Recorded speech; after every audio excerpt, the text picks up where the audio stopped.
I can tell you that in my 20s, some of the worst decisions I've made involves not having a plan on a Friday night. That at the end of the event, at the age of 21, back in 2008, I was in debt of about 15 million. By the way, that's when I needed something called debt write-off.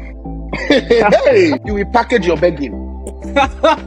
That event was supposed to go well. You were supposed to get the seed capital to start XYZ business, and by now you're supposed to be a billionaire in dollars.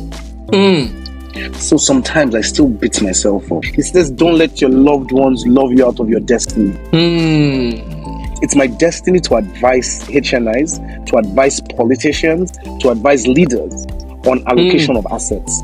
That's my destiny. That's why I was created. But as a Christian, you say you want to feature in a future that you pictured from the scripture. Woo! I wanted to have a chat with you today because looking at your Snapchat, you're always in a different country for work. And I think it was recently that I saw one of your Snapchats where you were again in a different country, and I was like, hold on. This is the life that he said he was going to be living 20 years ago, at least 20 years ago. And so in this episode, I want to know, how did you go from saying it to seeing it? Because I feel like the journey in between can help someone who has set some lofty goals, but discouragement has set in and they're struggling to believe that those goals can never become a reality. And so I want your journey to help shift someone's mindset to believe again, right? And so before we dive into your background, I want to know, what has been the highlight of your career so far? Thank you, Muyo. It's a pleasure to come full circle and be on this podcast. Recently, the older I've gotten, you don't know this, but I've gotten more emotional. So I'm just telling you in advance. I don't know why.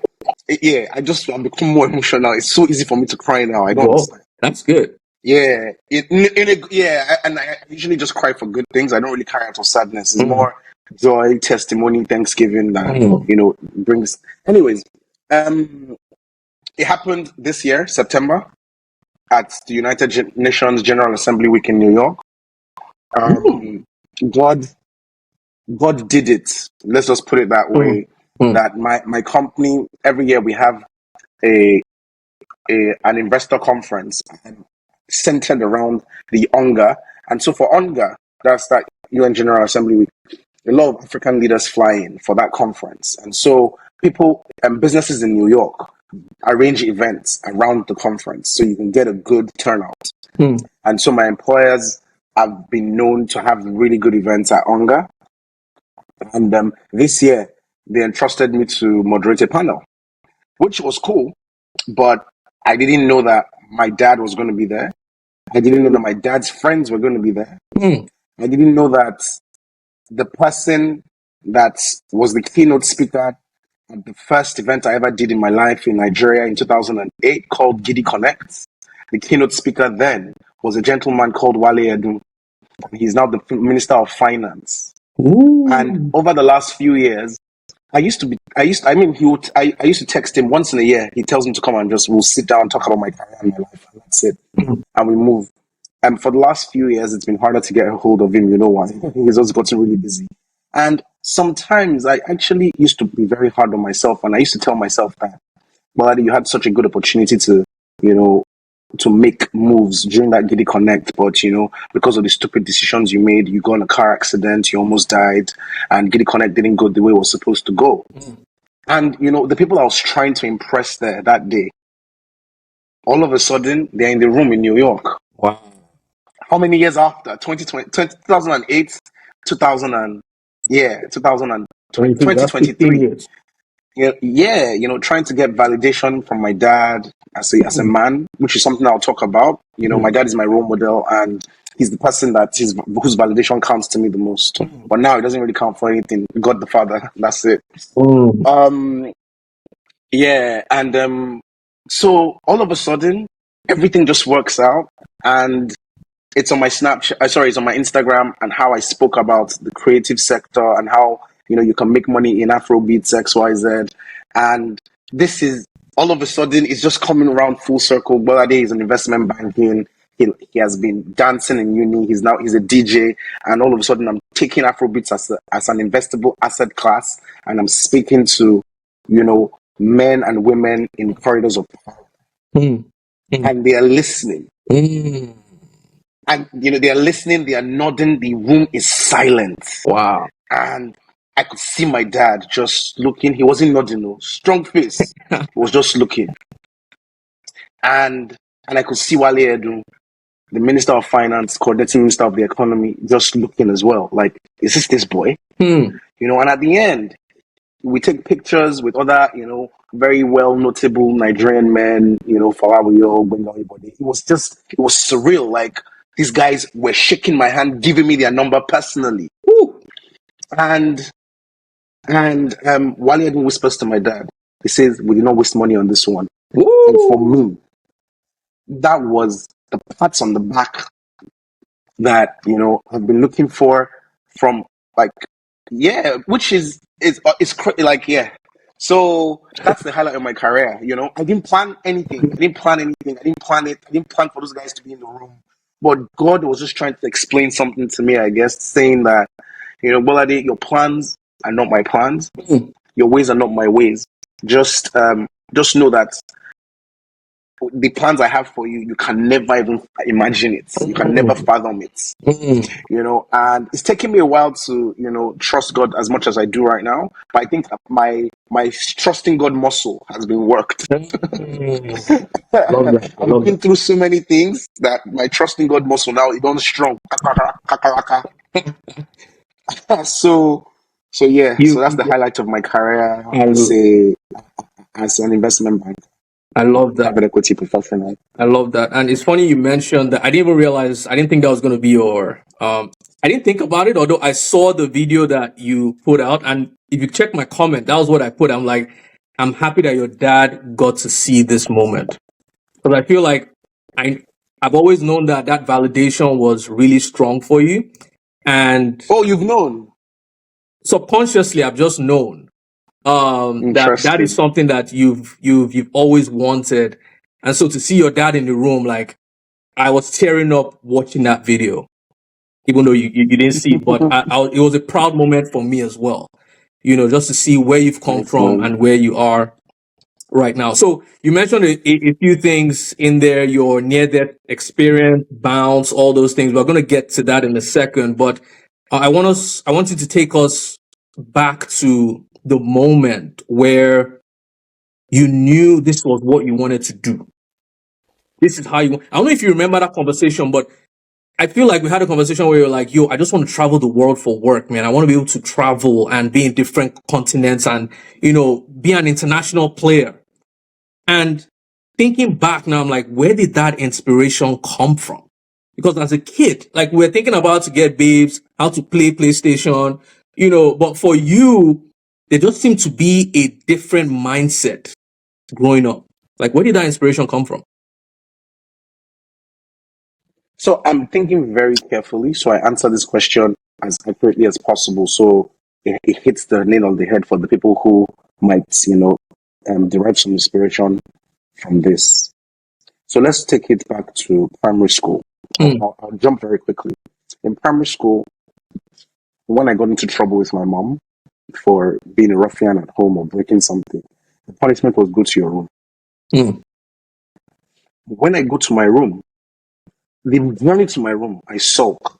Once I entered my room, I would quickly run to my mom's room, pick all the magazines and newspapers, and go to my room. Nobody ever knew this about me, but I've always been a knowledge junkie. Not knowledge from reading books, but from pictures, from magazines. I've always just, I used to look at Argos catalog from beginning to the end. At one point, I would tell you where the dumbbells are, where the radios are, where the Walkman is, where the kettle is in Argos catalog. I will tell you how much it is. From primary school, I just they read Argos catalog, they read and they go. Cosmopolitan magazine, Vogue, Vanity Fair, from beginning to the end. I will just read it. So for my mom, it didn't look like Gbolade and Efiko. because he was reading magazines, not textbook. Mm, But I won't lie, Muyo, I've read. mm. Do you remember in BMJS? I used to read. I used to read our encyclopedia from page to page, from beginning to the end. But I guess people never noticed because it was not. I was not reading my books. Yeah, I was reading encyclopedia. interesting. Did you ever know that in BMJS we had magazines about schools in Australia? I'm sure nobody ever probably looked at those books. I used to plot my. I used to plot how I'm going to finish from BMJS and apply to go and school in Australia just from those magazines. It was all in. It was in the library. Mm, Sister, that's what I used to. Yeah, and it was just like for me, it was vibes and inshallah. mm, But but really and truly, those pictures. mm, Now let me remind you of a verse that skipped my head in the Bible that is just now is coming to me. Habakkuk 2 verse 3. You know where it says, write it down legibly. You know that the verse after mm, it says, so you can see what I'm saying to you. mm, Let that sink in. mm, Not so you can hear what I'm saying to you, mm, so you can see what I'm saying to you. mm, My life is where it is today because of the things that I saw. mm, But I didn't see it. I didn't see it because I'm special and brilliant. I saw it because I like looking at pictures. I like looking at magazines. mm, So I could dream that I could picture the kind of. I used to say it to my wife when back then when we were dating. When I used to tell her, when I used to try and like wash her that it's me that is supposed to be with her. I used to ask her that on your 40th birthday, have you ever thought about what kind of bed you want to wake up on? What kind of car is waiting for you downstairs? What kind of kids run into you in the room? mm, Now, if you picture that, those kids that are running into the room, what kind of behavior or character traits do you want them to have? mm, And I was like, I'm the best man to co-parent them with you, to bring those character traits out. So again, even posting everything, I've always been a picture guy. mm, Paint a picture for you. And that's why people say, well, you have sweet mouth. It's not like I have sweet mouth. I know how to I know how to paint a picture because I am so addicted to pictures. mm, When I watch movies, I don't watch movies because it's interesting. I watch movies because I'm looking at the pictures. mm, mm. So I've just been a picture guy. That is, it's funny you say that because I'm currently reading a book and it's talking about how there's been an assault on right brainers. So the right brain is our picture brain. The left brain is our Hmm. logical brain, right? And it was talking about how the educational system has, what's the word, is more geared towards left brainers, towards the logical brain. And they don't put enough effort into right brainers where you are able to think. And a lot of children grow up being very imaginative, right? I have two kids and like when they watch movies or they watch cartoons, they're literally trying to replay everything that they've seen because they are image heavy. But the moment you get into school, the moment you get into work, it's more geared towards the logical side. What is tangible? We use words, but anyway, that is it's interesting you just said that because I feel like you know going to uni and that's why you were like, you know what, I didn't really study textbooks and to the school they would have been like this guy doesn't he's not really one of the top students, right? Because you are not focusing your energy on textbooks, you are using your right brain and you are just as intelligent as the other guy, but because the institution isn't grading you the same way, you are perceived differently, if that makes sense. Feels like you have something to say. No, you're busting my head because I agree. I agree. I agree. And I just wanted to make a slight comment. I was still part of the academically giftedness too, so You had don't to, make it look like I you was an had to do. put that. Don't make it look like I was an do. I didn't come first, but I was top. I was talking about myself actually.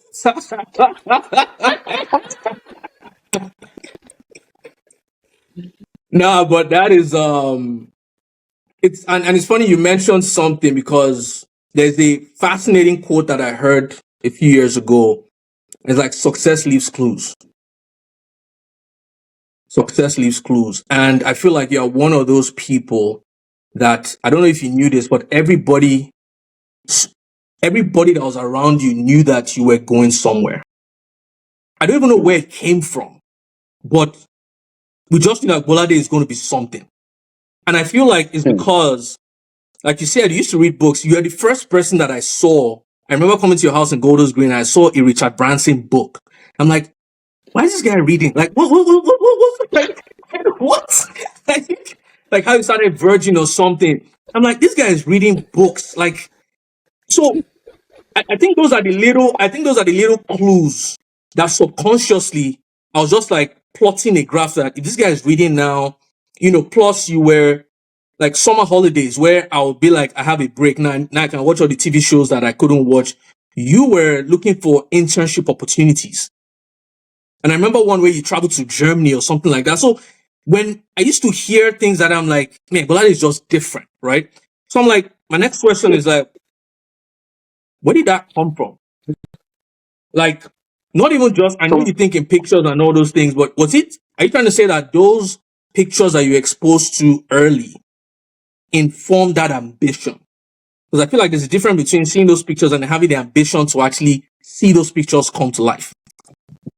Well, good point. But remember, we said we'll start from primary school. Mm, And so now, let me quickly just tell you mm, secondary school. mm, There was a woman in our secondary school that I don't think she knows this, and I've been looking for her number.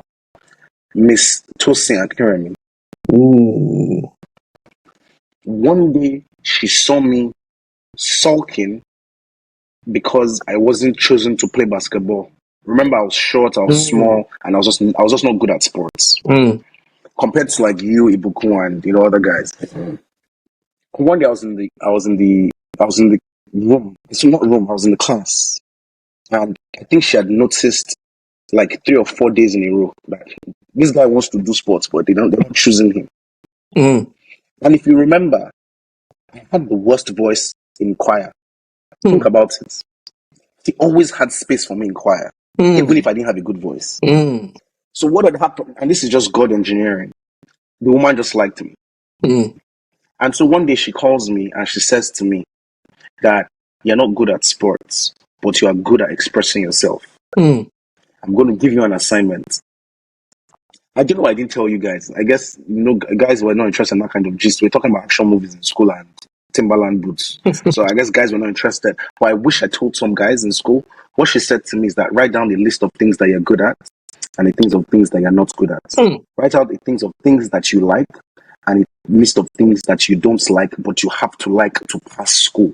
mm, Meanwhile, that experience came in my life. mm, Just being able to think about what I like and I don't like. mm, I remember I was in SS1 when she told me to do this, and I showed it to her, and that's where it ended. She mm. just said, "Oh, okay, think about it. Oh, that's all. That's all." She didn't even say. It's like she was going to give me anything. Like I thought she was going to give me some mad wisdom or anything. No, that's all she told me to do. But we were just at that age being able to say, "Buddy, you're good at this. Buddy, you're not good at this. Buddy, you're not good at this, but you have to just take it Mm, or just carry it as a cross because you need it to get to so and so." So all of a sudden, I could make bargains with myself mm, as a human being. I could tell myself that, well, this is where we want to get to, but this is the price. This price is going to cost us pain. Let me give you an example. In secondary school, I was in SS, I was in science class. I knew I hated physics, I hated physics, chemistry, and biology. But then I passed them because I had that contract with myself. I mm, was like, Bolo is cool. Like, you need to pass it so you can go and study XYZ. mm, And I had that ability from the age of 13. That, for me, is like a superpower. mm, So that's the secondary school thing that changed my life. That particular one moment in mm. secondary school that changed my life. The university one, do you want to talk about that first, or I should move to Yes. university? There's something you said, and it's funny. So again, because I'm now a coach, and what I help my clients do is to not just rely on one part of their brain, the right brain or the left brain, whatever they're strong at, but to combine the two. And I feel like the exercise that she gave to you is an example of combining the two brains, because a lot of us right brainers, where we are very imaginative, we need the left brain to structure out what we're imagining so that it becomes practical. Hmm. So the exercise that she gave to you was able to help you, bring the pictures and write it down, make it plain so that those who see it may run with it. It's funny because whenever people read books, I always tell people like you are not taking advantage of the most important part of a book when we read it. The end of every chapter has exercises. These are questions to help you do exactly what you did there that help open up a reality that you maybe otherwise wouldn't have seen. So yeah, let's get to the university one. So just a quick question, just a quick one. That exercise was when I started writing.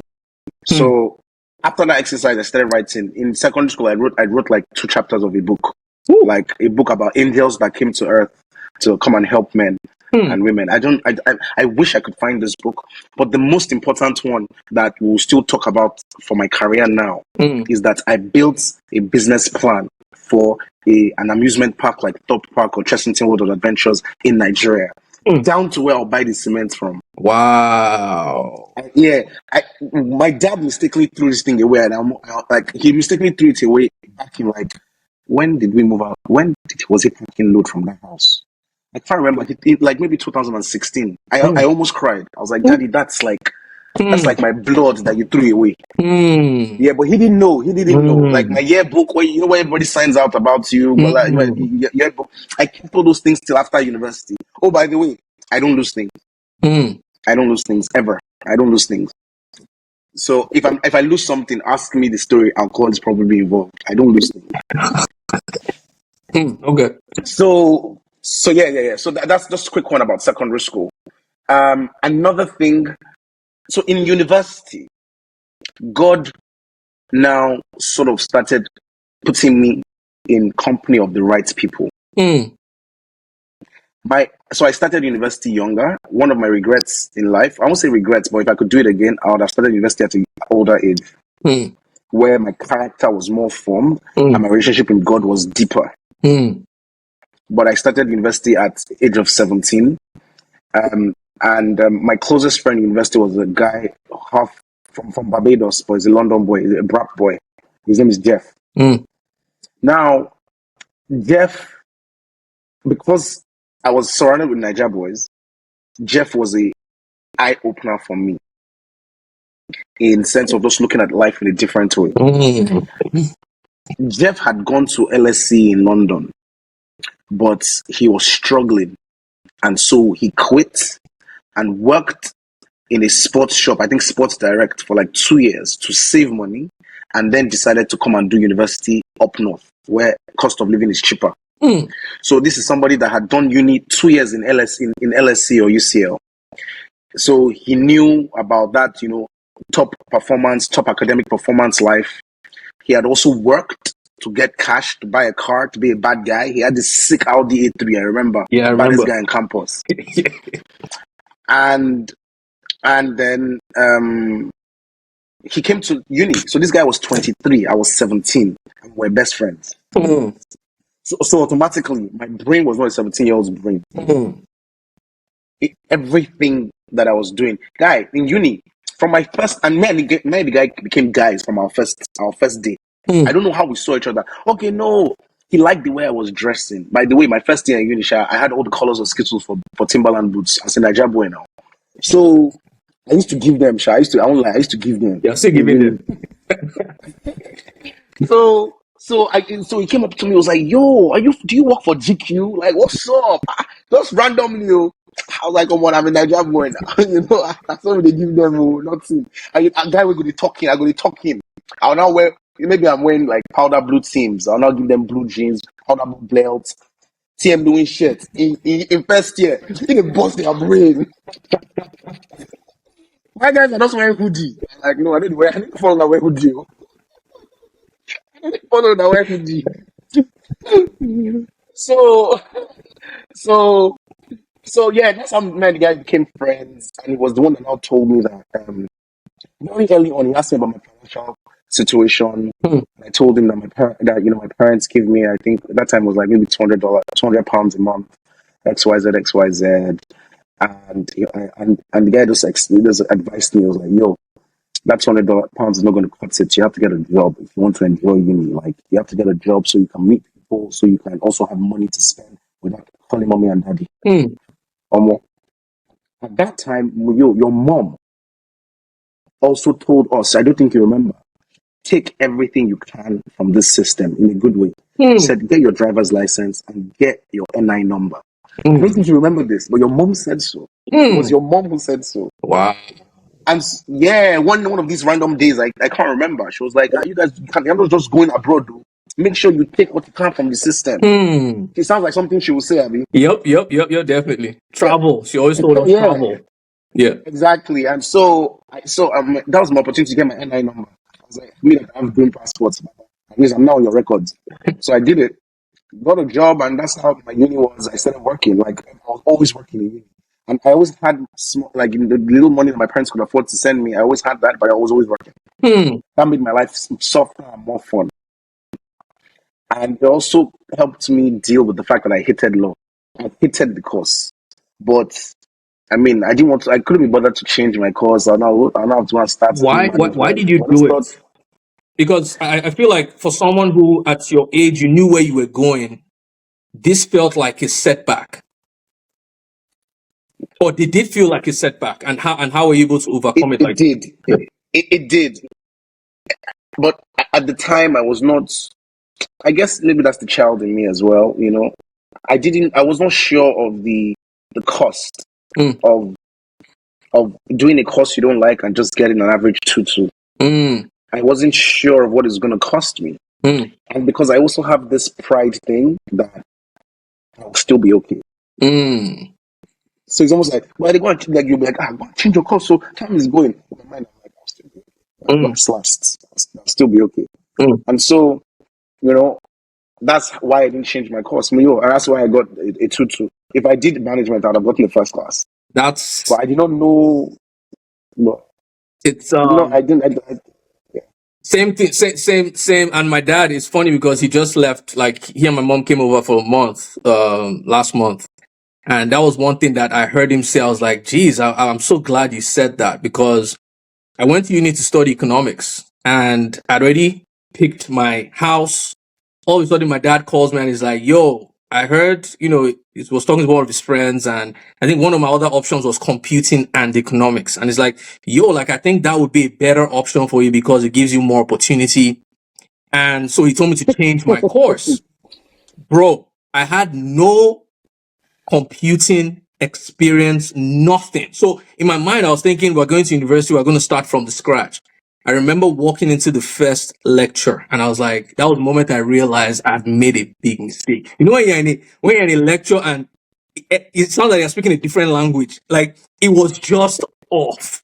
And same thing, I struggled because of external influence. If I was more mature and I knew, if I had a vision, I feel like I would have stuck and I would have maybe be more assertive and be like, no, I'm not changing. This is what I actually want to do. But when you don't know where you are going, any way will seem right.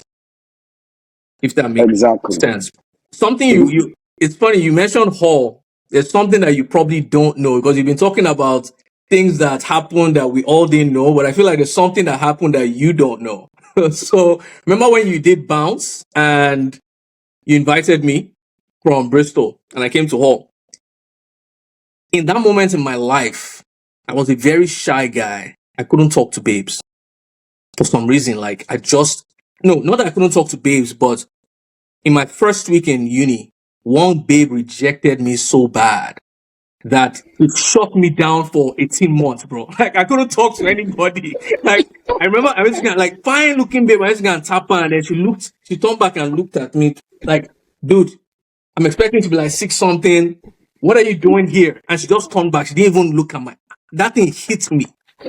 So it's crazy because when we're getting ready to go to the club, some guys were in your room. And you guys were talking about one of your friends who couldn't talk to babes. But all of a sudden, read a book, went to Italy and became a totally different guy. And it related to me, and I was like, guys, please tell me the name of the book. Please, please, please tell me the. And nobody was saying anything. So I was like, so in my It mind, I was was like, I started Charles, laughing. I'm like, baby. guys, what's the name of this book, sir? So you guys said The Game. Dude, I took a All mental of us had note, read it. wrote it on my phone. Dude, I couldn't wait to get back to Bristol. And that book literally changed my life.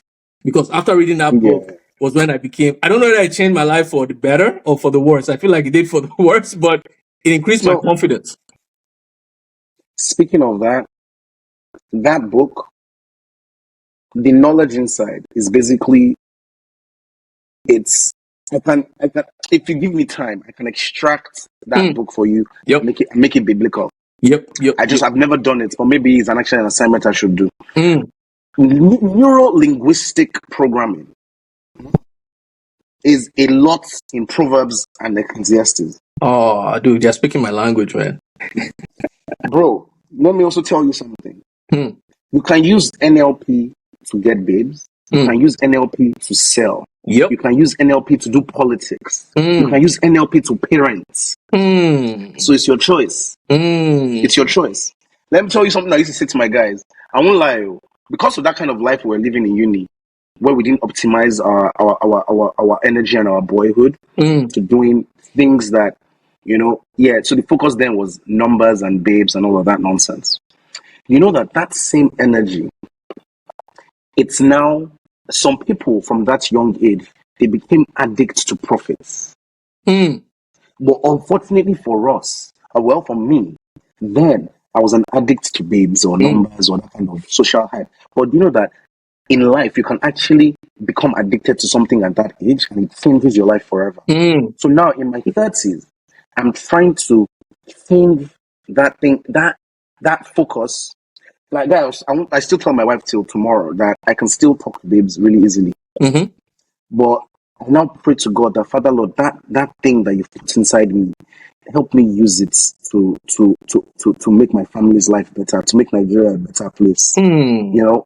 Because it's still inside me. Mm. That thing is still inside you, Moyo. It's Oh still yeah. inside you. Oh yeah. Because those were our formative years.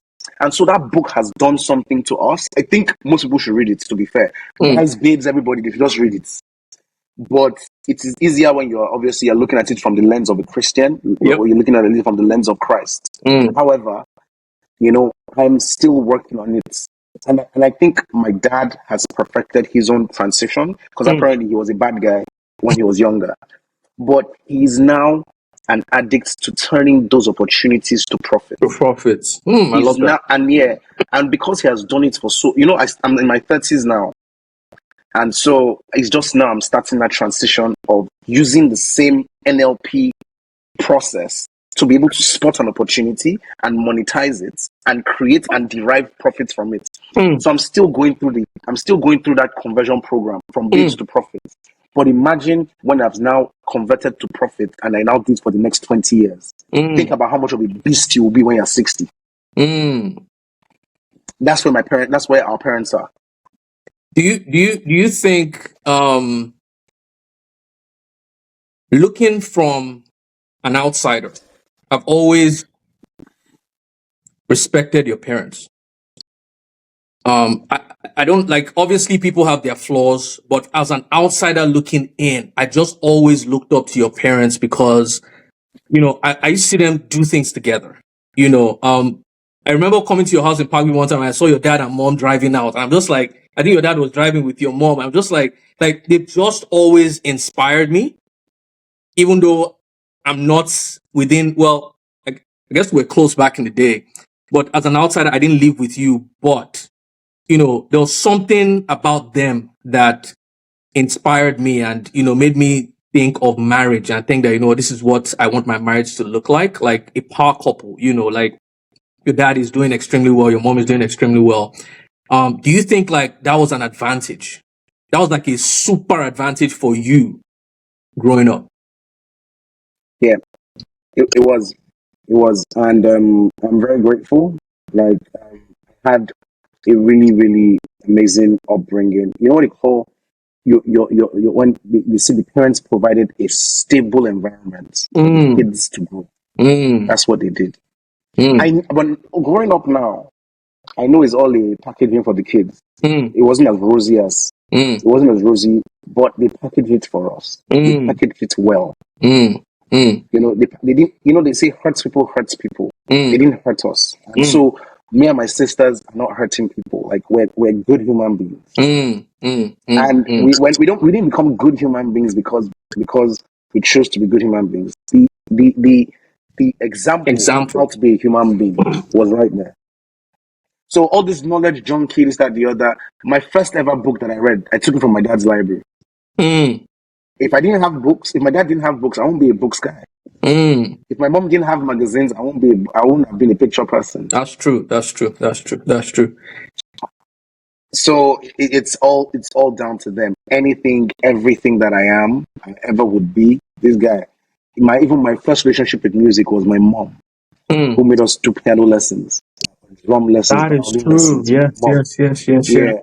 yeah. Even my relationship with football. I remember one day she just saw me and playing with my older sister. I can't remember. Yeah, I think this was 1996 when I think Man U played Bayern Munich in some Champions League semi-final or whatever. And she just said to me, Gbolade, I've been thinking about this thing for too long. You are playing with women too much. Because I have three sisters, no brother now.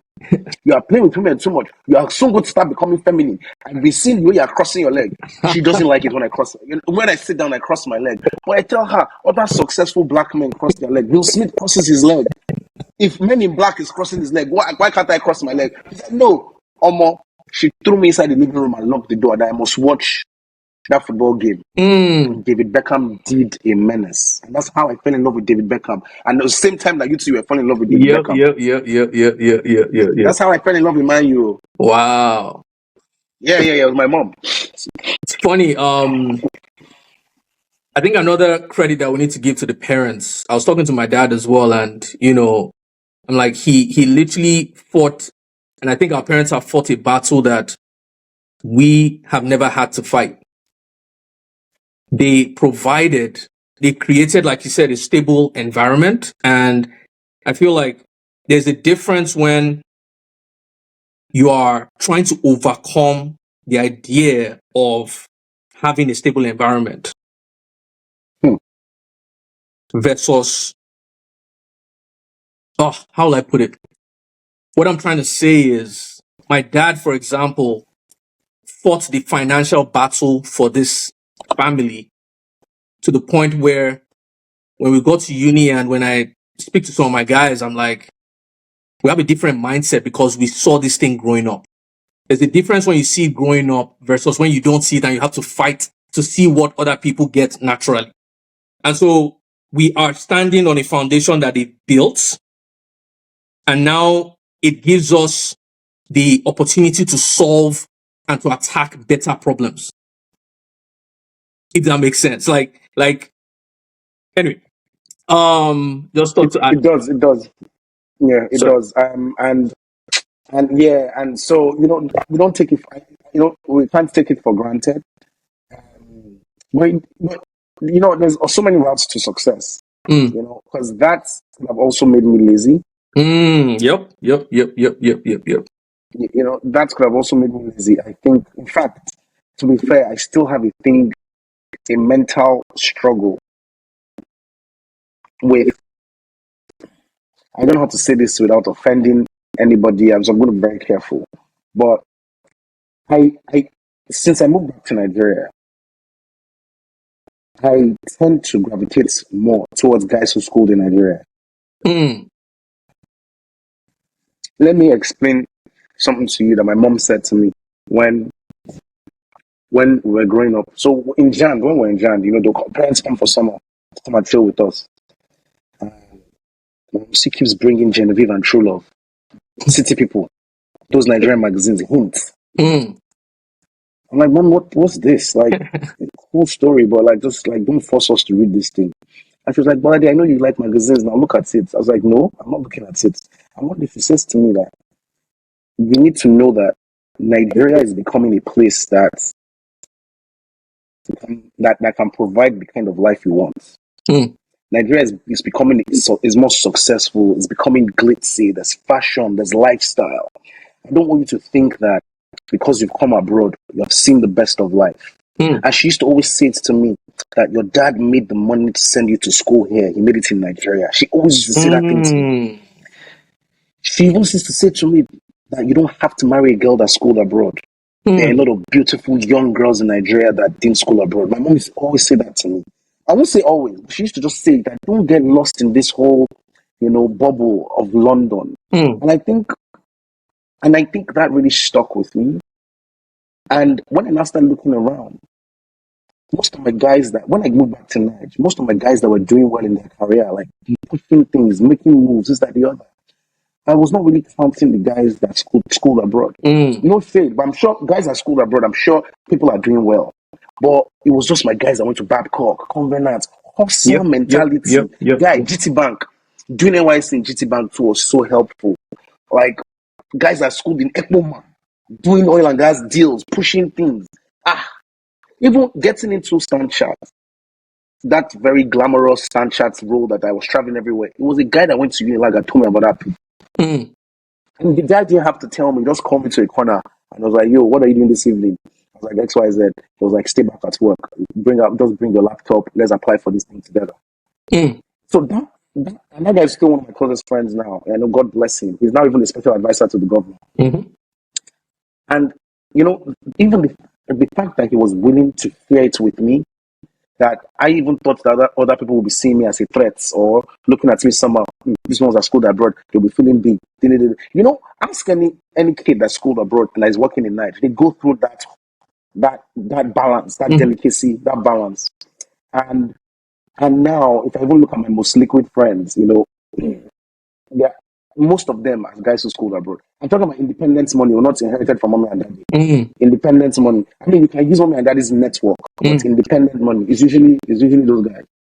And so it was also, so for me, I was on a, because I had my Jan background, but I was on a fast track in terms of the guys I was seeing in GT, like the way they would dress, nice suit, tie.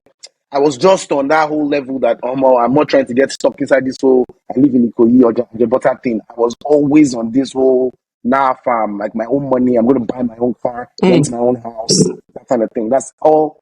So it was also helpful for me. I think listening to your story now, if I'm seeing a theme, you are a product of your relationships. I feel like definitely you have, and this is where I want people to, because I don't want this to look like, because I started this saying that how did you go from saying it to seeing it? I don't want it to look like it was a planned event. Listening to your story now, you see how there's a supernatural hand that is placing you in certain environments. And I feel like what happens is it places you there, but you decide how you use those opportunities, right? And your story, like from when you started in primary school and everything, even with the lady in secondary school as well who helped you, it's like there's been relationships that has been guiding you towards this vision that you had for destiny yourself. helpers. Yeah. Exactly. So now we're going to pivot, because I always tell people that when God wants to bless you, he sends you someone. When the enemy wants to curse you, he also sends you someone, right? Not to, but now I want to pivot to when you had the accident, because that was like a near-death experience. And only a few people have gotten to survive and still live to tell the story. So I want to know, like, how was that experience for you? Talk us through, what led to that moment. Because this is something like, you are literally a unicorn when you think about it. You're a unicorn. Like, not like people get into accidents and die. Very few people get into accidents and come out and then thrive after. So what led to that situation, first of all? I'm going to say this very quickly. I was in Jan. I had a soft job, living in my parents' house in Golders Green. Everything was soft. I was earning good money out of uni. That's when I traveled to Germany, XYZ, like, fresh out of uni. Even I got a job before I graduated. Anyways, one night I went out drunk And I came back home the next morning, like maybe 10 o'clock in the morning. I slept in somebody's house or whatever. And my dad was like, "You're definitely going back to Nigeria. This is not the lifestyle you can be living. And instead of it to like say, "Oh, daddy, I'm sorry, daddy," I just look at him in his eyes and I was like, fine. Again, is that whole ego pride? But I won't call it ego pride. It's a misplaced ego pride because at the back of it is also because I know I have God's back. Any way you take me to, I will survive. Like tell me, oh, you're moving to Kwara State. Guy, give me 3 months in Kwara. Soft. I just have that confidence. And I don't know where it's coming from. Oh. It's just God. So that was another thing too. So I said, okay, I'll come back tonight and I'll prove you wrong. And that time, me and my dad's relationship was a bit weird. So yeah, I all of a sudden I just made him the antagonist of my life. Like, and he wasn't doing anything bad. He was just being a father. Being a dad, yeah. But that time it was like my worst enemy. I was like, yeah, I'll show you. At that time, I used to tell myself, if you touch me, I'll touch you back. I used to tell myself, yeah, I was just very. Anyways, so move back to Nigeria, and me, I can't go back somewhere and not have a plan. So as soon as I started moving back to Nigeria, I called 2 of my guys. Like, I'm coming back to Nigeria. This is the business I want to do, XYZ, XYZ. So the business I wanted to do was Giddy Connect. I wanted to start encouraging people in diaspora to come back home. People love the idea. Immediately, the first 2 people I told, they'll partner with me. One of them said he'll bring his dad who can help us sponsor clinical, and give us consulting and give us capital, blah blah blah blah. I was 22. No, I think I was 21 at the time. I was 21 at the time. Yeah. We raised some money. I brought money from Jan. I also brought like my credit card and overdraft. Yeah, we had money, Sha. We said we're going to do this event in Civic Center. It's not going to be a typical concert. Like, that's when Rhythm Unplugged just started. But like, we're going to do something typical like Rhythm Unplugged. We're going to do something that has, job stalls. So you can also like apply to jobs in MTN and Glow and things like that. And then God gave me this idea that I went to Glow to pitch. And I said to them that I'm going to take their SIM cards, 1,000 Glow SIM cards with me on a tour of like 4 or 5 universities in the States. And I'm going to give Nigerians who are coming back home. But you put 1,000 naira free airtime on it, but they can only get it if they top up 5,000 naira. Glow loved the idea. And so they were like, yeah, they're going to sponsor the event up to like 75M. Then this is 2008. It was stupid money that we were hearing. Before you know it, UBA says they want to sponsor. Different people said they will sponsor. You say, okay. And then unfortunately, my grandma passes away. And on the day of her burial, a number of heavyweights like come through, like governors and deputy governors and stuff. That I did not even know that my father knew that. So there was a lot of emotion in my head that clouded my judgment, and that also made the youthful exuberance bubble up. Firstly, I came back to Nigeria and my market was selling. My market was selling everywhere. And I had already learned that Neil Strauss thing as well. So anywhere I enter, you feel like a bad guy. So those things, if they're not put in place, and by the way to put this thing in place is by having a big brother figure in your life. And I pray that when your son gets to that age, when my son gets to that age, we will notice it and not really be their dad at the time, but their brother. If I had a brother figure in my life that I trusted and I could tell these things to, I don't think the accident would have happened. Because the guy will be like, guy, calm down now. That's all he'll say. Is like, it's good, all these things are working out for you, but calm down. Just take it easy. And so that happened. I was just feeling myself too much. And on the day of the burial, I can't remember, but this guy that was doing something for the airport, Wale Babalaki, yeah, he's a big man. If you Google him on the website, he said, come to my office. I'm interested in this, and we'll see what we can do together. And another 2 people had also put a number on it. So we were feeling on top of the world. Me and my business partner, who was at the burial, who was also in BMGS with us. And we then enter. So during the burial, where how burials are and all those big parts is, we had everything we needed. There was no reason. There was absolutely no reason to leave that place.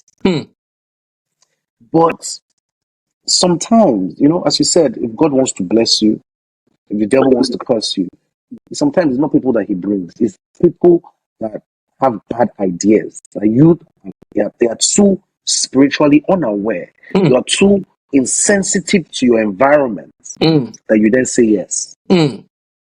And do you know that I can tell you that in my 20s, some of the worst decisions I've made involves not having a plan on a Friday night.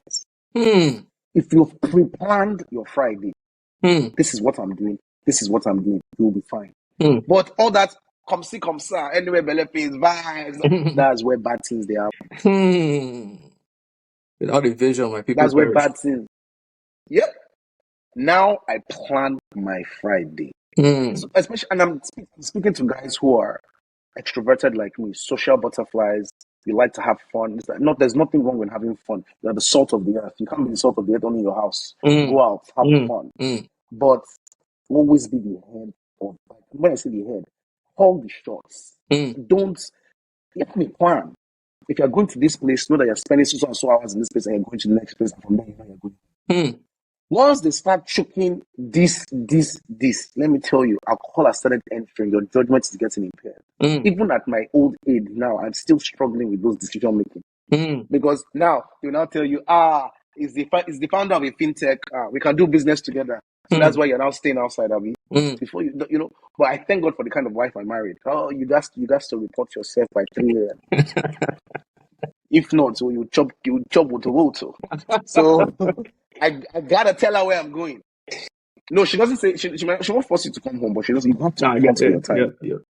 yeah. Yeah, and so obviously sometimes I give her grief, but I know God put that in my life to Mm. checkmate me. Mm. Because if not, you need to have guardrails, though, Mm. because things will come up. And this Nigeria, if you've got to be careful. It's beautifully toxic. Mm. You've got to be very careful. You have to have guardrails, Mm. and it, and so that's how the accident happened. Sorry, I veered off course. And so we took. I didn't have my guardrails, and I followed them to go and pick up a babe in Agoayoye, which is Osu. Mm. And we went there, and instead of us to come back to the burial, another girl inside the car started saying, "But guys, we can just go to Coco Dome now or something like that in the Bible." This guy went in here, bro. Mm. Why the hell am I accepting those kind of ideas? Mm. Why? It's a lack of plan. Mm. As a man, Mm. I'm not, yeah, as a man, why don't you have a plan? Mm. But I didn't have a plan because I'm fresh from Zand. I didn't know what's up. So that's how I followed these guys. We had a damn good time. I won't lie though. It was a really good night. It was a really, man, we vibed. It was fun. We came out of the club. It was morning. Mm. And the guy that was supposed to, so they told me, "Gbolade, drive now." I was just like, "Guys, I can't drive because I don't know the way." But the main reason why I didn't want to drive is that I also didn't want to feel embarrassed. You guys were giving me instruction, turn left, turn right, this, that, the other. And the Mm. babe that they picked from Osu had a crush on the babe, Mm. which is another thing again, that I've also learned in my 20s. Don't change your decision for any babe. Do your thing. If women, my grandma used to always say this to me: if you chase money, women will chase you. But if you chase women, money will not chase you. So Mm. Google chase, yeah, just do your thing. Mm. Babe will still enter. Don't worry. Mm. Mm. You know. And unfortunately, we let somebody else drive. Somebody that we thought wasn't drinking, but apparently the guy was smoking weed. We didn't know. I didn't know. Maybe that time I didn't even know the smell of weed. I was still quite naive. Mm. And the car crashed. Somersaulted about 8 times. Everybody landed on my side. I broke my right thigh in 8 places. Cracked my ribs. Cracked my skull. They thought I was dead. Woo. And my eyes were bloodshot for about 3 months. Cracked my skull, front here and the side. So when I opened my eye, all you could see was just, you see the white, all was just blood. Um, they dragged me out of the car, and I kept Who telling dragged them you I have out? to go home. Um, People stopped. Oh, wow. If I don't, people dragged me out, yeah. And I told them I have to go home. I have to go home. Just started laughing at me. I need to go home. Like, I ain't going nowhere. Guy, you have to go to the hospital right now. They rushed me to UCH in Ibadan. At that point in UCH, they started telling me, you have to pay this, you have to pay this, you have to pay this. Because I didn't want to tell my parents. I just wanted to just find a way to go back home. With a broken leg? And those exactly, I was just stupidity now. Um, eventually, yeah, I had to call my dad, and they said that my dad. Hmm. That what pained me was not the physical pain, it was the pain I caused my family. Mm. I put my family through too much wahala. All my sisters, everybody was worried. Guy, the day of my grandma's burial Thanksgiving. Where's Oh. Gbolade? Where's Gbolade? Where's Gbolade? Guy had gone out clubbing and Mm. guy. So how did that Yeah, impact Giddy Connect? Did that impact Giddy Connect? yes, it did. We had already sunk in money into Giddy Connect. We had signed with MI. We had tried to sign with Asha, to see. We had already put money down for the venue. And so after the accident, after my parents had forgiven me and everything, and I'd come out of hospital, but I couldn't walk. I was in a cast in my leg. Instead of us to just take the humble pie and be like, you know what, let's just go and do Giddy Connect in a smaller way. Hmm. Me and my business partner, Ego, and youthful exuberance, we still wanted to do it in that big, bang, bang, bang. Call Glow. I know my enter voicemail. Hmm. They were like, what attracted us to this is because you are going to go to Yankee with the SIM cards. You have a broken leg. You Oh can't go to my any Yankee. gosh. So we are not sponsoring, but we had spent our money. We now started hustling, calling other companies. In fact, that is when I attracted Wale Edo's attention. Because I was calling Tropical Denham every day, calling. I want you guys to sponsor this event. It's going to do well for you. You're going to attract talent. So that's how even I think it was like, who is this small boy that is disturbing everybody in our company? That's how he even became a keynote speaker. I had balls, though. I had balls that time. I'll call anybody. Give me any bank MD's number, I'll call them. Hmm. And if I call them, they don't pick up, I'll go to their office. Hmm. I was such a hustler. With a broken leg, I'll go to your office like that. Because I'd spent all my money. I was in debt in England Hmm. because of this. I was like, no, everything I'd worked for, all my savings, everything was on this. Hmm. Oh, but we lost the money. We were anticipating we'll get 1,000 guests. Guy, we got about 80 guests. Wow. Guy, at the end of the event, at the age of 21, back in 2008, I was in debt of about 15 million naira. And I had a broken leg. Dude, I didn't know this. At the age of 21, I was carrying 15 bucks debt in my head. What? Do you know that nobody paid that debt off for me? My dad didn't, nothing, nobody contributed to it. Hmm. Was that But that's that. do you think that helped? Because Yes, guy. another parent would have said, let me bail him out, and you would have learned the No, lesson of no. that By the experience. way, that's when I needed something called debt write-off. Hey, then they write off debt too. You will package your begging. You will now put X-ray of your leg inside the envelope and you send it to their office. God bless Jehovah. God bless the owners of Civic Center. Package them.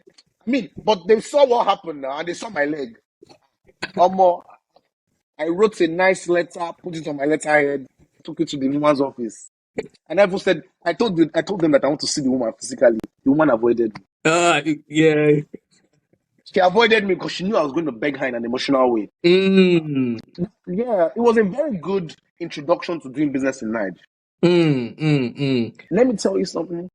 Like Nigeria is we're good. See, Nigerians are inherently good people. Yep. Most of that debt was written off just by the fact that they saw I was a small boy. I was only 21. Hmm. So a lot of them were just like, for you to even have the balls to have done this, Hmm. you didn't run away. You're still chasing us after you've lost all your money, this and the other. So a lot of them, they're parents now. Hmm. And any other country in the world, it won't happen. If you Hmm. give this to an Oyibo man, you collect your money, You you collect collect his money. money, Yeah. collect his money. But in Nigeria, we don't give ourselves credit for that. Hmm. We Interesting. have what they Interesting. call ojo and no and empathy. Hmm. It's just that, the things have just become a bit like toxic in Nigeria. But back then, no. And I believe Nigerians are still like that. I don't want us to veer off too much, but so God took me through that, and it was a spiritual awakening for me as well because I had a dream when I was in the hospital ward that my grandma came into the room Hmm.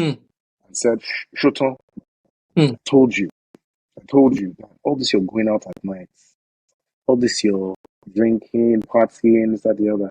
I told you. To what end? Now Hmm. can you see? And she pulled my ears. Hmm. When you are, you know that I have a scar on my ear, with the air that she pulled in the dream. I have a scar on that ear because when the car crashed, the glass of the window started into my ears. Hmm. It took them about 2 hours to take out all the glass. And in my dream, that's also what she thought. Hmm. So,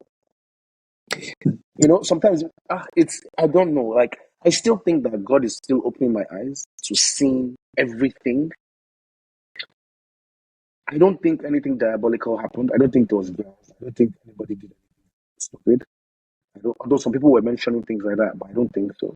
I think it was an encounter that I needed to have with God, Hmm. Hmm. but not an encounter to make me scared. So I still go out, I still drink. It's just that I just obviously with a lot more wisdom, and now I make money from it. So my question is because that's a traumatic experience, and whenever you have a traumatic experience, there are reactions when you get back into a similar situation. Do you have a fear of other people driving you now? Oh, and nobody drives me. No, but Period. I had a feel. Oh, so you don't have a driver. No, only my driver. Mm. None of my guys can drive me. Can you sleep while someone else is driving?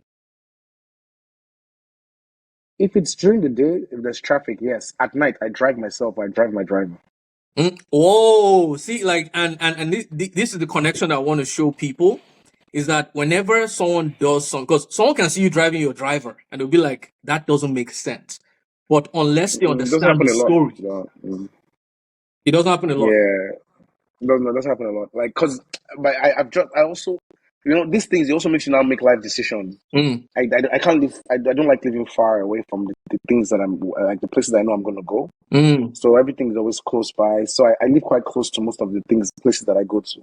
mm, So yeah, but I'm still very conscious, and mm, so what I do now is so as I'm entering the car, it's almost like I've given up control to God, and it's mm, not me driving. mm, And so at that accident, that's what I'm saying, that people will look at that accident and think, oh, Gbolade is scared of XYZ. It's made me just trust God more. So I'm now even not scared of anything even more. mm. Okay, that's because that's the mindset thing, right? And because someone can go through that experience, go through a setback, and that setback gets to define your life. But you were able to overcome that setback and you made it a setup for your life. Yes, but let me also be honest. Mm, In my soul, mm, sometimes I ask myself, like, Gbolade, that event was supposed to go well. You were supposed to get the seed capital to start XYZ business, and by now you're supposed to be a billionaire in dollars. mm, So sometimes I still beat myself up mm. So there's still the that fear, all there's this still one the that you're, regret. yeah, all this one that you're working for somebody, God gave you a platform then. You Mm, wasted it. mm. Myself, I still tell myself that. But then again, as soon as those thoughts come in, you just say, no, I'm the righteousness of God in Christ Jesus. I am forgiven. God has forgiven me. Whatever I thought I was going to become then, I'm even going to become bigger. Big God, there My we life is go. my life is richer. My life is fuller. Mm, mm, My life is richer. My life is fuller. I'm not an overnight success. mm, I'm not an overnight success. And so I've learned how to make money. So I'll learn how to retain money. I mm. keep telling myself that. Well, guy, what else can you say to yourself? Because I can't keep, but I won't lie to you. I have my mind sometimes beats myself up. I have to like pick up myself, but sometimes, it is what it is. Like, Yes, I went through it, and it's still a price that you that's pay. the importance of having the right perspective on the situation is I'm at the right place at the right time. Like, and again, I mean, I didn't think I was going to bring this up because I didn't want to like, but when I had an idea to start a company, you were the first person that came to mind, and we ended up co-founding the company together, which Yeah. didn't work out. I spent 5 years of my Mhm. life on this thing where every other person, all my mates were getting jobs, and I felt like they were doing better than I was. And I have those ideas and those thoughts as well when they come in, where it's Hmm. like, dude, why did you start a company? Like, you should have just taken the traditional path. But I always have to remind myself that, you know what? If TMG had blown up, I don't think I would have found God. I don't think I would have Hmm. married my wife. I don't think Me it wouldn't too. have happened. My wife is the one that I'm actually scared of. I don't think I would have married my wife if I did well with Diddy Connects. I don't think I would have. And me, I'm happier with her than that. So I'm good. So we always need to get to that moment where, like Joseph did, like his brothers sold him, but he had to reframe his mindset to say, you know, you guys sold me, but God sent me, because that is a more empowering story for you. You Yeah. always just But sitting down on, sorry? no, continue. I want to actually ask you a question. Yeah, like you just constantly focusing on what could have happened will shut you off from seeing what is happening and what could potentially happen, right? Okay, you had a question. Let's go.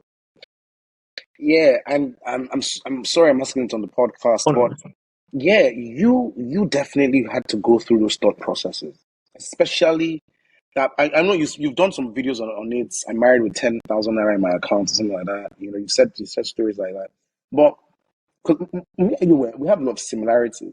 Mm, That's why we've been guys for such a long time. mm, We have a lot of similarities. How did you pick yourself? Like, how did you get back? Like, because that knock is not. Firstly, you feel like you lost your dad's money, mm, you lost your friend's money, mm. you lost your own money, I lost the and then you now investor's lost money. time. I lost time. Which yes, which by the way, the investor's money. You see how God works. That I saw him like 3 weeks ago. Yep. Yep. God is such an architect. Mm, But yeah, and then we lost time. mm. So I know this is supposed to be my questions, but I just want to know how you tell yourself it is well. This God sent me. I think it's God, man. Like, I had a defining moment in March 5th, 2013. And Hmm. I saw myself, I was in church. It's funny because the reason why I went to church that day was they were having a business seminar. TMG was failing. And in church the week before, they were like, if your business is failing or you don't know how to scale, how to make money, blah, blah, blah, this event is for you. And someone just said, this, like, I cannot miss this event. And so I get to church that day and it just felt like the heavens opened. Like, I saw myself speaking to a crowd, which didn't, it couldn't have been a product of my imagination, because at that time I had a fear of public speaking. So to see myself speaking to a crowd, I'm like, this has to be God. And then I feel like at that point in my life as well, I tried everything and everything had failed me. I tried to Hmm. build my life on babes, being the guy who could pull the most babes. I always wanted to get that validation that Muyo can get any babe. I tried that. It wasn't scratching the itch. Money. TMG, like my dad gave me like 13,000 pounds at the time. And even now, I had added more money on it than what. So I had money to flex with, but money failed me. Because at that time as well, I thought that as long as you have money, a product like your business will succeed. That was my mindset. That as long as you have Hmm. money, then the business will work. I didn't realize that there was marketing, there was advertising, there was sales. And so money had failed me. Everything had failed me. And so I found myself in church that day, and Pastor Sam, I'll never forget, he gave this illustration and it's like, the laws of God work regardless of who is working it. It's no respecter of persons. He said if you put a pastor on a 10-story building and it falls down, the law of gravity will not say because you're a pastor, you will start flying. The law of gravity will bring you down. And in that moment, something just clicked that, oh my God, like the Bible can be trusted. Like God's word can be trusted. And then I saw myself speaking to crowds, and I heard a voice that said that, Muiwa, if you keep living the way you are living, you will never become this person. And in that moment, it felt like scales just fell off my eyes. And I felt like he gave me a new direction, a new calling. I believe that starting TMG was a product of my ambition. It wasn't a product of God's calling. It was a product of me trying to stand out from the crowd because I'd felt unseen all my life. And so I got this idea and I'm like, finally, somebody gets to see me. Finally, they get to say that Muiwa can do something, right? But God showed me that no, I've called you to do this. I've called you to inspire people, to speak life into people. And I believe that God is a restorer of opportunities. And so even though I lost it, I still believe that He's going to restore it. Okay, you had a question. Can I say something? I'm not trying to make it pain you more. I Mm, just want to explain something to you because I'm in the forefront mm, of financing of technology businesses in Africa. mm. You started, well, we started TMD before Any. any, we were the best idea in CC Hub Yep, by a mile yep, yep, when yep. CC Hub first started. That same CC Hub that you used to call Bosun is now the It's now, Minister yeah, of Digital yeah, I Economy. saw that. Like, like the OGness of what we did, people underestimate it. Yep, The yep. OGness, and we don't even talk about it. Mm-hmm. Yeah, we bought coordinates before Google Maps existed, Mm. bro. Sometimes, obviously, I don't want it to pain you, but No, no. sometimes also just think about it. Like, yo, we serve a living God. Mm, Like, for us to have had the balls, cinema, even till today, there's still no cinema times on an app in mm, Nigeria. mm, You're one of the first people that had a super app idea. You know, an app is supposed to do one thing, but when you have a super app idea, but looking back, maybe this is also closure that God wanted us to have. That I'll put that back on the shelf. mm, And, Jesus, you take the wheel. And so sometimes when I speak to some of these founders or I see some of these valuations, Nigeria is going crazy. Like, well, we went crazy in 2021 with valuations, very unrealistic and, yeah. And sometimes when I look back, I just see some of these guys, XYZ, and I'm like, guys have been on this even before. You guys were still in secondary school. mm, Like, I can say for a fact, I don't know how the guys who started Paystack, who is probably now valued at north of $500 million at least. I mean, they were acquired by Stripe. I think these guys were still in secondary school when we started TM. mm-hmm. You know, But that's life. I feel like in the spirit of vulnerability here, we were unequally yoked.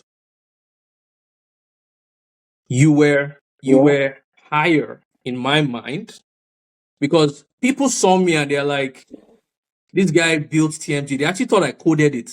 But all I did was I found the Yeah. people who were coding and sort of, I feel like I'm a project manager at heart where I'm able to manage Mm-hmm. things, but I was still battling the idea of not looking stupid. I don't know if you saw my video where my second day in Oxbridge, right?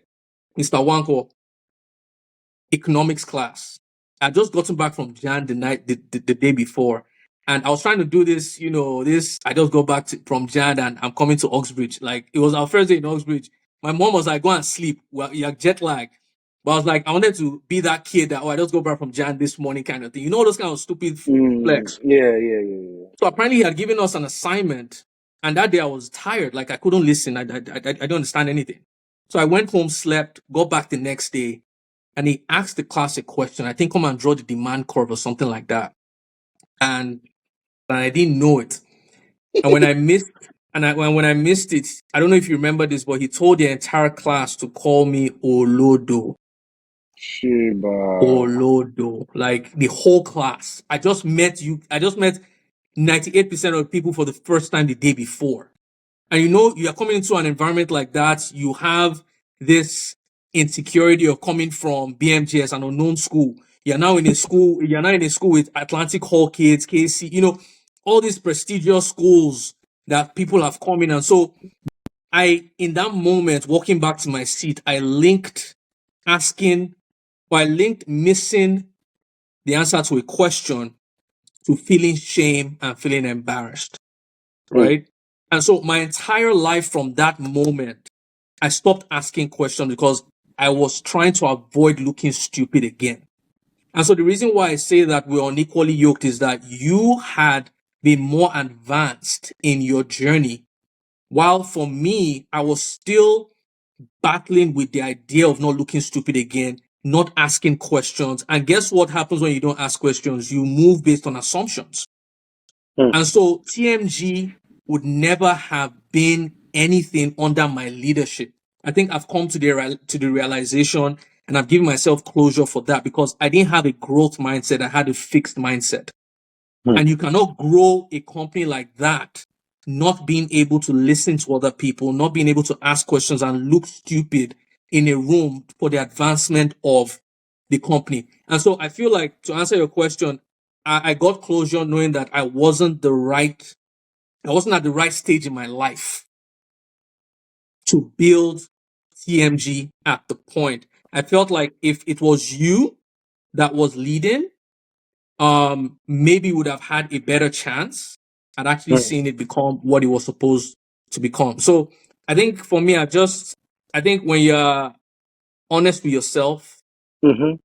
I think that's the first. Self-awareness is number one. I feel like right now, if I had to start something like that, I'm in a better mind space and I have Yeah. a better mindset to actually deal with it. I don't know if that answers your question. It does. It Yeah. does. It does. It does. It does. Yeah. Very So I helpful. think in the interest of time, I had a feeling this was going to go over compared to the other episodes, because I'm talking to my my guy, one of my oldest friends. So there's a lot to talk about. So pivoting now into becoming an investment banker. Now you're at the stage where you're actually getting to live the vision that you had from back in the day.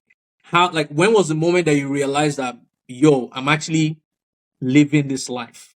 Like, there must have been a moment where, like, maybe it was like first time you traveled or something. Like, when was that moment for you? Do you remember that you and Toby came to meet me at Churrasco's the day before I went to China for the first time? It was like an event for us. You and I Tine, actually, yeah. You guys like came to like congratulate me at Churrasco's. I can't remember. I Yeah. can't remember. No. That Saturday morning, I went to my mom's room and I just like went to go and prostrate for her, and I was like, thank you so much that you sacrificed so much for me, XYZ, XYZ, and now I'm about to go on a trip, all expense paid, with some smart kids from all over the world. I'm gonna be 6 weeks in Shanghai, you Mm. know? And yeah, that one I was emotional. I actually cried that morning on my way to. She was just looking at me. Bye bye, don't miss your flight.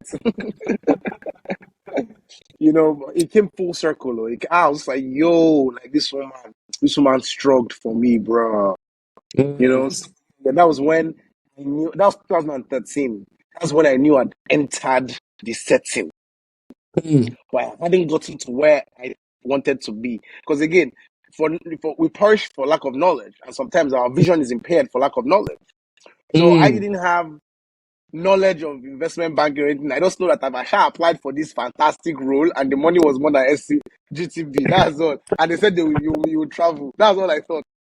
I hadn't Mm. started thinking investment banking. Mm. And then when we get to Shanghai, so apparently all over the world they get over 90,000 applications, and they choose like only 250 people. Wow.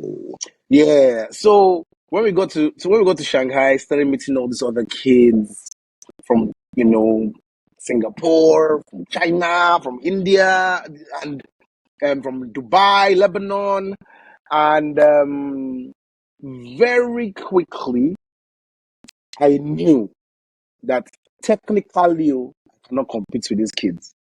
Mm. Yeah, I studied law. Mm. So for me to even be inside that place, I don't even know how God did it. One is not it's not a program for lawyers.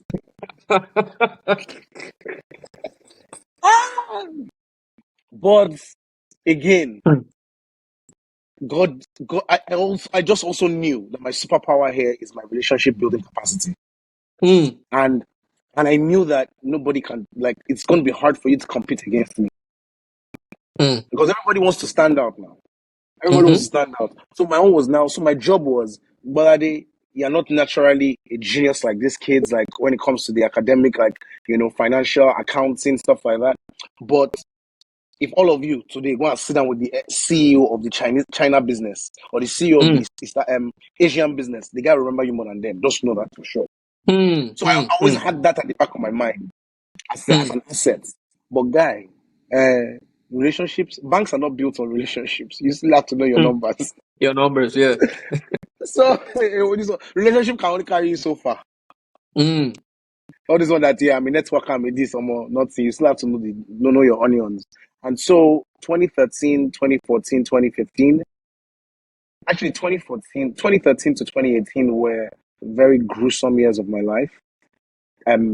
Mentally, I was being thrust by choice. Nobody forced me to do investment banking. mm, But I knew that this is the path to get to where I am now. So I remember I mm, told you that I know how to make contracts with myself. I know how to negotiate with mm. myself. Yeah. I studied law. I did CFA level 1. It's almost unheard of. Mm, I failed CFA 1 the first time. It consumes your life. Well, for mm. me, it consumed. Some other people just wrote it once and they passed. Well, kudos to them. Man, I studied law. They should go and write law school. You know what I'm saying? And so, like, guy, and then they now take you to advanced financial modeling, valuation. Like, God, they'll start telling you about weighted average cost of capital, things that they were like on. Like I'm still trying to remember those things. We were quants looking for the Mm, beta in something. I'm like, God, but I knew I wanted this job and I wanted mm, to excel. So I did it. I did it. I don't know how. But I remember that sometimes I'll be numb. But I'm like, nah, this is the price I'm gonna pay. So I just want anyone listening out there, like, there's a price. There's a price for soft life. There's a price. mm. I And think, not just the studying for exam. Then they'll take you to a client's office in Kenya that you should.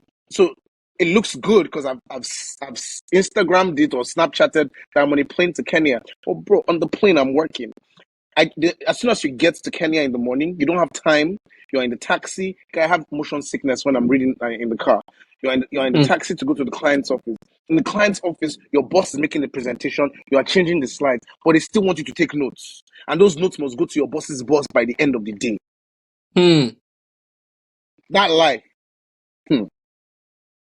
There's a Then the price, next man. morning, the next morning you are doing slides again. Ah, guy, it was tough. I won't lie, it took a lot out of me. I think that there's something you said that just triggered a thought.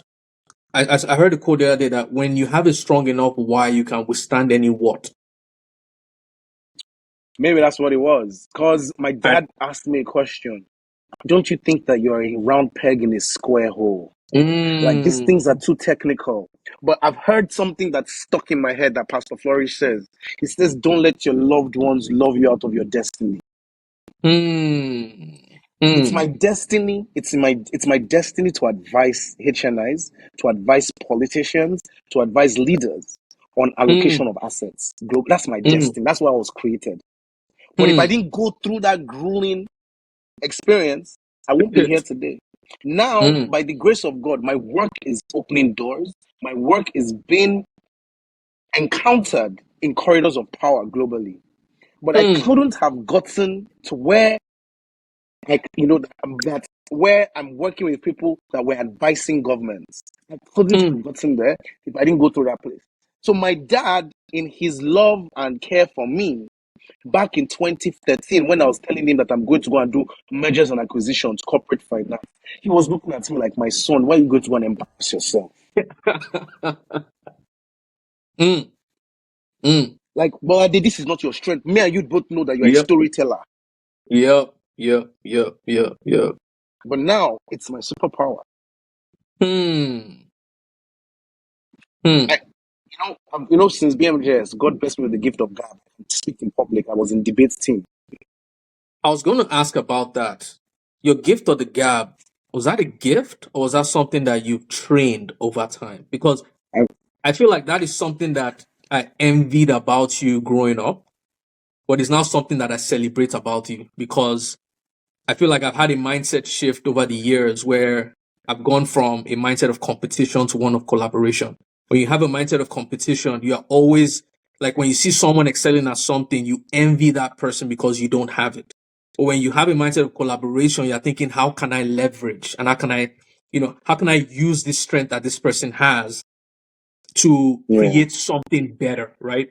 And so for full transparency, that's something that I envied about because I'm like, we'll go to meetings and Gbolade just says things off the cuff. You didn't plan this. Like, how did this thing just come to your head? Why don't I have this same superpower? But for you, like, have you always had it, or is it something that you trained over time? It's both. Talent is nonsense when it's not refined to become skill. Mm, mm, So my dad, again, thank God for my dad. That man, he knows he knew what to do with me. mm, My mm, dad and my mom's 40th birthday, as like I think I was like 11. He put all of us, me and my sisters, all of us must give a speech in front of mm. everybody. My younger sister just went there. Yeah, ni wura iyebiye." Jumoke is going to hate you for that, man. Jumoke is going to hate you for that.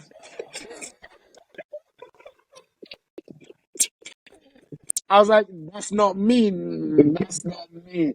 Like, bring that mic. Don't worry. When it's my turn, I'll say something. And that's what I said. I was like, Mommy, you're the most beautiful woman in the world.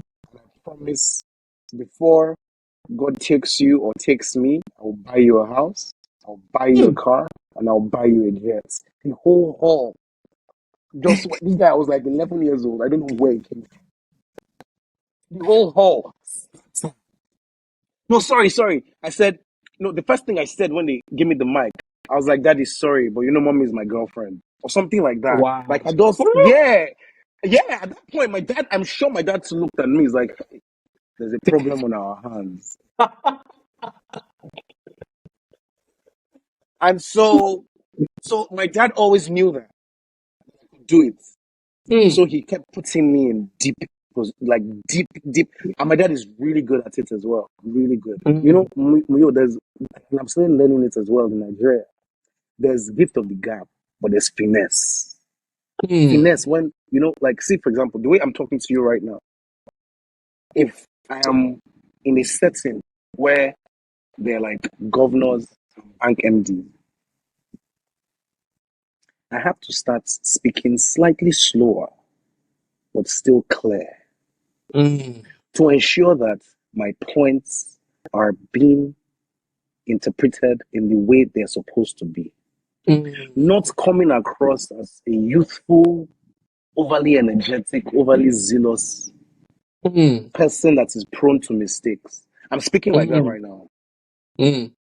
And then Mhm. again, I this is me noticed. Yeah, back to yeah, normal. yeah, This is me yeah. I know. back to Yeah, normal. yeah. I know. So my dad is so good at that. Mm, That whole like just speak slowly, this, that, the other. And so he has made me as well. He has made me at a dinner give vote of thanks and there were governors there or stuff like that. But you will just learn it. And my boss always says something to me. He says, when you ever enter a room, always ask yourself, of everybody here, who would I like to be more like the most? mm, And just watch that person's mannerisms and just copy the person. That's if you don't know what to do. mm, Just mm, mm, out of everybody here, who is more like where I want to be in life? And just sit down and just look at what that person is doing and just copy the mm. person. Neil Strauss also says it in the game. He says, look at guys who get babes. Just act like them. You remember that? It's a principle, man. Yep, yep. Yeah. So Expose it's fake yourself it till you to make it. people who are where you want to be. Yep. Fake it till you. Well, as Christians, we Find a fake it Christian. till we make it. With faith, yeah. No, but as a Christian, you say you want to feature in a future that you pictured from the scripture. Woo! Pastor Flourish, sorry, Wait, I say that stole again. that Say that from again. Say you. that again. Say that again. Say that again. So you Say want that to again. so you want to feature in a future that you've pictured from the scriptures. Woo! Where did you get that from, bro? Is that from? Pastor Flourish. Oh wow! Shoot, that's deep. Yeah, That's deep. That's deep. yeah. That's And deep. so, as a Christian, it still applies. It still applies. Pictured It still applies. the many blessings that are mine Mm, because I'm adopted into the lineage of Christ when I mm, first said I believed. And so, mm. whatever it is that I want to be I want to be a perfect husband, perfect father, a guy's guy, career guy. My voice would open doors when it comes to government and connecting commerce and cultures. And so I've pictured that in my head. And so I'm just going to feature in it. So, in the interest of time, we started this session saying that how did you go from saying it to seeing it? Because where you are today is something that you pictured 20 years ago and something that you said 20 years ago. What are you saying today? I love that. I love that. Um, so now it's more legacy. Mm, So before I was saying I want to travel around the world, X, Y, Z, X, Y, Z. I mean, been there, done that. I think I've been to now like more than 30 cities. mm, Um, we thank God, but now it's about me raising up my hand and being a solution to you the image perception of Nigeria. And the image perception of Nigeria, I'm not trying to sound like Mahatma Gandhi or Mother Teresa. No, there's profits in repairing images. So I'm going to make money by doing this. But mm, basically, investors invest in a thesis. mm, For that thesis, it's the people that want it to happen that control that narrative. mm, My job is to welcome capital into Africa. For me to welcome capital into Africa and deploy it properly to help those people that gave me the capital make money, my job is to go and find good Nigerian stories, good Nigerian mm, entrepreneurs that run good mm, businesses, and that mm, becomes my pipeline. And then I go to mm, New York, I go wherever, and I speak to my LPs. Those are my investors, my limited partners, and I tell them, this is Nigeria, this is Africa, risk mm, adjusted returns that makes you money faster than the naira is devaluing against the dollar. And whilst you're doing it, you are still helping people create jobs. You are still helping people live a better social standard. mm. That's the next 20 years for me. I want to be Wow. known for that. That you put Gbolade in a room, Gbolade will sell Africa. Mm, Put mm. Gbolade in Not a just room, Nigeria, I but will Africa. Africa. I will bring bacon home. Put me in a room with foreigners, I will bring money into Africa. I Mm, used to say it when I was younger, that Beyonce, Kanye West, all of them, they will still be my LPs. I will still help them invest their money in Africa. mm. Yeah. Wow, wow, wow, wow, wow. Love that. Love that. Final question, because we wouldn't be able to finish this unless I ask this, because I feel like you became a prayer point at some point. Your parents will be able to relate with this, where like when we Bolade get married. It became a prayer point, and eventually you did. And I guess my question is why? What made your decision different this time compared to the others? Ah, I'm sorry that I always have some nice, sexy statements to say to respond to questions, but I've thought about this a lot. Hmm, So I have like, oh, it's almost like I have answers on the shelf, and I'm just taking them from somewhere in my head. hmm, A man once said to me, find a guy that his spirit, soul, and body are aligned in a direction, he will go far. hmm, But that guy would even go farther if he has found an employer whose vision is aligned with those things that his mind, spirit, and soul and body were looking for. hmm, But that guy would go farthest if he finds a wife that is also aligned. hmm, I hmm, found myself, I know what I want in life. Fortunately for me, my employers want the same thing. hmm, Fortunately for me, my wife wants the same. I love that. I So, love that. go see me. There's no way I can't succeed by the grace of God. I love that. I love that. I So love even that. if I might not be where I need to be today, I might not be there, this, that, the other. So God opened my eyes. I don't know how He did it, because all I saw when I met Timmy that this babe looks like Kelly Rowland. That's all I saw. That is And I had true. a crush. I had a crush on Kelly Rowland for the longest time. But I didn't know that God, this is God engineering. That even before He formed me in my womb, He knew that this is the person that is going to put guardrails around my life. And so it's now I now know that God wants me to be this extroverted person because He has Mm, prepared my wife to watch my back. mm, mm, He has prepared my wife to be my guardrails. And so that's it. So I literally found the person that can not control me, but give a shit about her opinion. You Someone know? that is suitable for you. And Yes. is important because what I try to help men do is don't marry a good woman, marry the right woman. Yo, that's what I was gonna say. Don't think that the babe has to be like your mom. Your mom was not for you. Your mom was for your dad. Mm, My mom mm, is not for me. mm, I want to mention mm, a name of a babe that I dated that you liked her, this and the other. That babe was me looking for my mom. God had not yet opened my eyes. God had not yet mm, opened my eyes. I didn't need my mom. I needed somebody mm. different. Oh, I like that. Oh, that's So deep. but she has similarities. Grace, poise, courage, love for me. They have that similarity. But I needed a woman with a little bit of Chris, with a little bit of Mm, yes. I needed that because sometimes I'm mm, a bit too soft mm, and I pity people a lot, and I don't read the room as well as she does. mm, mm, They have an a Christ. I'll call it. It's Christ that put it inside me, so I will not say it in a bad way. But Christ put some pride and ego inside me that makes me mm, free with everything.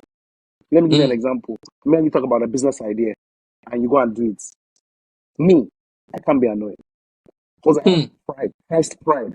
Like it's still one idea. I have 50,000 ideas a day. So take that one. What's my mm, own business? mm, But mm, my wife mm, is like, no, no, you got to be compensated for that. That's nonsense. That's my wife. mm, So mm, so mm, we're perfect yin and yang. mm. I love that. There's something you said, and I just want to pull it back to the scriptures. When God created Adam, he gave him the garden. When he created Eve, he gave them the earth. Oh shit! I love that one. I love that one. I'll remember it. Don't worry. I don't lock up. I don't lock And up. so, like you said, when you married Tammy, it came to multiply you. It came to exponential because the Bible says one will chase 1,000, two will chase 10,000. So two people coming together is not supposed to make 1,000, 2,000. It's meant to exponentially increase the results Exactly. that you are capable of getting. And so for the men watching this, don't marry a good woman, marry the right woman. Marry a woman who fits into your purpose, into where you are going, right? Yeah. And so, And um, no pressure if you've not if you're not sure of that purpose, because not every, no, nobody's sure. mm, It's faith. So you, mm, but you know what you're good at. You know the things that make you you. You know the things that excite you. You know the things that if you see them on the road, they can make you want to fight. mm, Those things, mm, those things that just take you off, that go under your skin, they are the clues to lead you to the path God wants for you. And exactly. don't, yeah, and guy, we'll have this conversation another time. But me, all of a sudden, yeah, my social circle, like my closest friends, they are all doing really well. Mm, To the extent that, before I used to tell myself that it's okay, that if you're not the richest among your friends, it's good because God is making you, ginger. Oh, bro, blood pressure in Lagos is madness. It's madness. But God, I pray that that discipline to stay, and when I mean stay, to just rest in God, and it's mm, come. It's coming. It's already. You can smell it. The clouds are already forming, and the rain is going to mm, fall. mm. So GB, it's been a pleasure. I like giving people their flowers not when they've gone, but while they're still alive, while they're still young, while their stories still being written. Mm. And you're one person that I'm truly proud of. I'm truly proud to call you a friend. I'm proud of what you've been able to achieve. I'm proud that your success didn't just leave clues. It actually became a reality. Hmm. There are a lot of people who we see their lives and are like, this person has potential, but they never ever materialize that Hmm. potential. And I'm proud that your story is different. Amen. You've actually put in the work. You have become the man. You have become more than the man that we expected you to be. And your story is still being written. So Thank we don't God. even know where you're going to be in the next 20, 30 years. But I just pray that, the dreams that you have of being able to allocate the resources for Africa and give Africa a better image actually come to pass, because we don't Amen. want to be in Amen. Canada, man. We want to be back home. But God We're has His coming. reason for putting us in Definitely. certain places. Mm-hmm. So thanks again for your time. Um, Super proud of you, bro. Well I done, appreciate it, and man. keep it going. Keep it going. Thank you Keep it so going. much. Thank you. Looking forward to Don't seeing worry. this. Yeah, man. This was fire, bro. This was fire. This was fire. And send my love to Uji and Oh the yeah, and the definitely. Yeah. My family. regards to Timmy as well. Take care, bro. Nice.